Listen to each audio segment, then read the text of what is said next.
I, 21F, live in a house shared with 3 other girls, Sally, 20F, Holly, 21F, and Lisa, 21F. All of us, except for Lisa, went to school together. Holly and I were, and still are, fairly close. Lisa is Holly's cousin, whom I've known for years. Sally is someone we've always known and got along well with, but she's not really a close friend. She needed a place to live, and we needed a roommate. While we all tend to run in different circles, everyone knows everyone where we live. So, while I wouldn't hang out with the same small group as Lisa or Sally, we end up at the same parties and know the same people. Anyway, Sally has recently been dating someone new. She's kind of embarrassed about her past boyfriends, so we didn't pry. Also, she has a tendency to be dramatic as hell, which can get exhausting if you get sucked in, so we tend to stay out of her business a lot. He has a fairly generic name, we'll call him Tom, not sure about his age, but he's in his 20s. She's been dating Tom for 4 months now, but they hadn't smashed with each other, that is, until last night. Holly, Sally, and I have a WhatsApp group for the 3 of us. Lisa isn't in it, I think because Sally started the group, and those 2 aren't close at all. Sally messaged us last night to mention she was having a friend over, wink wink nudge nudge, and asked if we were okay with it. We were both at a bar and said, great, go for it. They had a good time, I guess, because in the morning, we received a message in the same group saying, guys, Tom and I lost our virginities to each other last night, and I'm so happy, followed by a biblical arc's worth of emojis. Now, I'm sitting here baffled by this message when Holly knocks on my bedroom door, comes in, and asks me how on earth Sally has managed to lose her virginity twice. Sally is a Christian. She's very devout when you ask her about her religion, but not that great in practice. This has nothing to do with any of us girls, so we don't care. But this was kind of weird. We were a little dumbfounded but went downstairs and made coffee. A couple of hours later, we hear Sally walk downstairs and a guy's voice in the background. They pop their heads in, and Sally says, "Hi guys, this is Tom." He quickly says hello and then leaves. Jesus Christ, I recognize this guy, and we've smashed before. Sally sits down, and we ask her about the virginity thing in a friendly, funny way. She tells us no, because she is Christian, she is a virgin. She says her past boyfriends treated her so badly that she had cleansed her life of them and ended a virgin again. We're apparently also ignoring the several one-night stands I've overheard through my bedroom ceiling. So we ask if she's told Tom that she's a virgin. She says, yes, because I am, and he's a virgin too, so I thought it would sound better. I've dealt with her denial issues before, but this is quite a new level. Sally leaves, and I quickly turn to Holly and tell her I've slept with him. As I mentioned before, Holly and I are close, but we know a lot of the same people. Holly tells me that she's been to a party with him also and that Lisa slept with Tom at that party. So what do I do? At first, I felt bad for the guy for being lied to about Sally's virginity, but now he's doing the same thing? And the fact that 75% of our house has slept with him is a little icky. I thought for a split second that maybe we should get Tom to sleep with Holly so she doesn't feel left out. Joking, of course. Update 1. Hi everyone, I think anyone who read the original post guessed it wouldn't be long before I had an update, but even I didn't think it would be this quick. Since Sally lost her virginity, Tom has been staying over almost every night. This is fine with all of us, though it's a bit awkward. There's an unspoken rule in our house that boyfriends are allowed over whenever, without anyone needing to clear it first. If we see each other during the day, it's courteous to mention, oh, by the way, so-and-so is coming over later today, but no one has an issue if it's not brought up prior to the visit. They're not sleeping in any communal areas, and we have enough bathrooms that shower time is never an issue. So Tom has been in the house most evenings, but we've barely seen him. They're still in the weird stage of their relationship, where they only leave the bedroom for snacks, Powerade, and to wash their sheets, I hope, so it's not like anyone's avoiding anyone. 2 days ago, Tom must have been at work because Sally was alone in the house, eating lunch. Holly and I were on our way out, about to go shopping, when Sally asked if she could tag along. We said sure, we were just going to get shampoo and toiletries, but she said that was fine because she only needed to get one specific thing. When we got to the mall, Holly went to get an eye test, and I was planning on just browsing for some work clothes, but Sally grabbed my arm and said, "You have to help me," while giggling, and dragged me into a store. Guys, it was a costume shop with some adult options, and she wanted to find an attractive nun costume.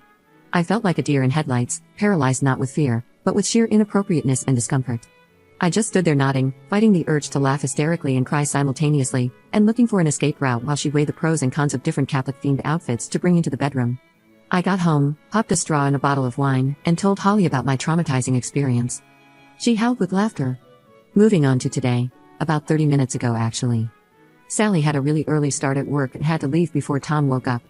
While I was eating breakfast, he walked into the kitchen and looked pretty shocked to see me. We said hi awkwardly, made small talk about the weather, and asked each other about school and work. I assumed that would be it, but then he addressed the elephant in the room. He said, "Hey, I don't want this to be awkward about us hooking up in the past. I haven't told Sally, and I don't know if you were planning on telling her." To which I replied, No, I wasn't planning on it. That's your business. Okay, great. It's just that I'm worried she'll freak out, but I don't want to lie to her. Okay, this next bit kind of slipped out because I'm not really a morning person, and I've had to listen to the faint sounds of creepy religious honeymoon intimacy for 4 days now. Well, maybe telling her you're a virgin wasn't the best idea then. Huh, what are you talking about? Turns out, he didn't tell her he was a virgin. I don't know if she made it up in her head, really believes it, or knows everything, but Tom assured me he had never told her he was a virgin. He assumed I'd heard Sally wrong. Then he said something about Sally being a virgin and maybe feeling ashamed. I tried so hard not to make any kind of facial expression, but mornings are not my happy place, and it must have shown.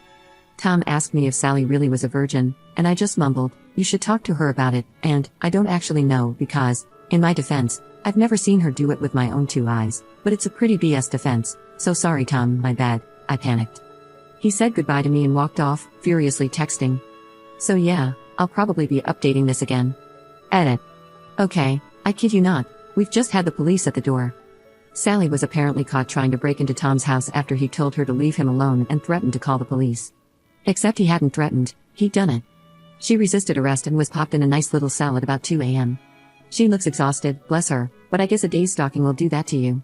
She looks really sad, and I feel so bad for her. Holly's running her a bath now, and I'm going to make some tea. I don't know what happened between them, but it looks like it fell on the not-so-chill side of the scale. I'll update later when I get a better grasp of things. Update 2. Okay guys, here we go. Safety belts on, hands and feet in the cart at all times. Sally's asleep in bed now, and a lot of details came to light. So, the police dropped Sally off at home, and they asked to have a quick chat with me about what happened while Holly took Sally upstairs to get changed and do whatever else she needed to do. The officer told me that Tom called the police at 1 a.m. because Sally was harassing him over the phone and throwing rocks at his window. By the time they got there, Tom had called 3 more times, and Sally was climbing up a fence and shimmying over onto the kitchen roof. They tried to talk her down, but she was screaming and crying. They thought she might be on some sort of illegal substance, but I told them it's just her personality and a bit of caffeine usually. I laughed, he didn't. Anyway, she tried to struggle when they restrained her and went to kick one of the officers. At that point, they were done being sympathetic, and they put her in the police car and into a cell. She's absolutely tiny, so they didn't have to use force or anything. She's fine, I promise. They asked us to contact her parents because she refused to give them any contact details for her family.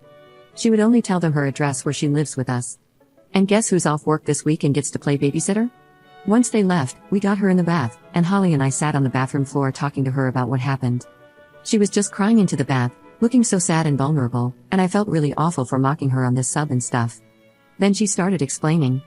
We asked what happened. Sally said Tom texted her while she was at work, saying we need to talk after work, and she immediately panicked because it's Sally. She blew up his phone. She didn't tell me this, she said she left him 3 missed calls, but she showed me her phone, and the call log showed nearly 40. My sympathy was now waning a little, but I was trying to be supportive. Once Sally finished work, she managed to get through to Tom on the phone. He told her that he had to confess he wasn't a virgin and didn't want to corrupt her innocence, so he had to let her go. At this point, Holly took a really deep breath, stood up, muttered something about needing more coffee, and walked out. I sort of asked Sally if she was sure that's what he said because it didn't make sense, and she nodded really aggressively, calling him a jerk for tricking her. I was trying to be gentle, rather than just calling her out on her BS, because she hadn't slept and she was an emotional mess. So, I asked why she didn't just tell Tom that she wasn't a real virgin. That was a mistake. She started crying and yelling about being a virgin again and how her virginity is her decision. Holly walked in with coffees and teas, and Sally calmed down. She gave Sally her tea and gave me a coffee. I looked at her, because I don't drink coffee, and Holly knows this, and she just raised her eyebrows and nodded. I took a sip, and it was mostly whiskey. We asked Sally why she went to Tom's house. She said he invited her over to talk about them and work it out. My acute critical thinking skills tell me this is BS. Sally said he didn't answer the door and she got concerned that maybe something happened to him. Tom is clearly accident prone as hell, apparently, and she needed to check if he was okay. Hence the climbing, because even though he's a jerk and she hates him, she still cares about him and needed to know he was alright. She finished work sometime between 4 to 6 p.m. and was arrested at 2 a.m., so I have no idea what she did during those hours. Probably built a lair with a map with lots of strings attached to photos with thumbtacks and newspaper cuttings stuck on the wall. It doesn't seem like we'll be getting a very clear picture of what actually happened from Sally, but you can piece together that she just went all Batman on his biz. Oh, and at least twice in the conversation, she mentioned she was worried she could be pregnant. Again, I'm betting on this being hysterical lack of sleep BS. So, Sally is asleep now, and Holly and I are day drinking. Everything has gone swimmingly. Lisa is away for the next couple of days and is blissfully ignorant of everything that's gone on. So that's all for now. Update 3. Figured I'd give some closure on the situation. Sally ended up sleeping for about 24 hours, and I'm not even kidding. She went to sleep, woke up briefly to raid the fridge, and then went back to sleep. She has a blurry recollection of what happened and doesn't really remember the bath or telling me what happened. I joked that at least she didn't remember me running her bank account, which she laughed at, so she's getting back to herself a bit. This morning I sat her down and asked what was going on. She told me that school has been getting really overwhelming for her, especially with work too and going to all her church meetings and volunteering. She got some study pills, which I'm assuming is Adderall, from a couple of guys at school to keep her awake to finish essays. But as it always is with Adderall, people tend to take it a little too far.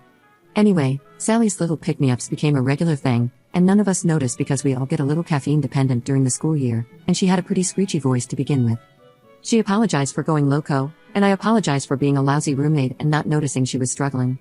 We did a ceremonious flushing of the pills down our least-used toilet, and now it's probably going to be our never-used toilet because I managed to drop the bag in, and I think it messed up the system because it's blocked. We have a meeting next week with someone at school, I guess a counselor, who's going to talk about healthy ways of dealing with stress. It was just going to be Sally going, but she was nervous, so I said I'd go too. It can't really hurt to know how to calm myself down in a way that isn't booze. I asked Sally if she was going to talk to her parents about this, but she said no because, as I mentioned in some comments, they're very religious and their suggestion would be pray more. I have their number, though, and I'll use it if I need to. I asked Sally if she was pregnant, and her eyes widened, and she looked baffled. She actually said, "No, are you?" So we can equate that to mild psychosis and craziness. She also asked me if I think Tom would ever speak to her again, and I just hugged her and started laughing, so she hit me and went really red.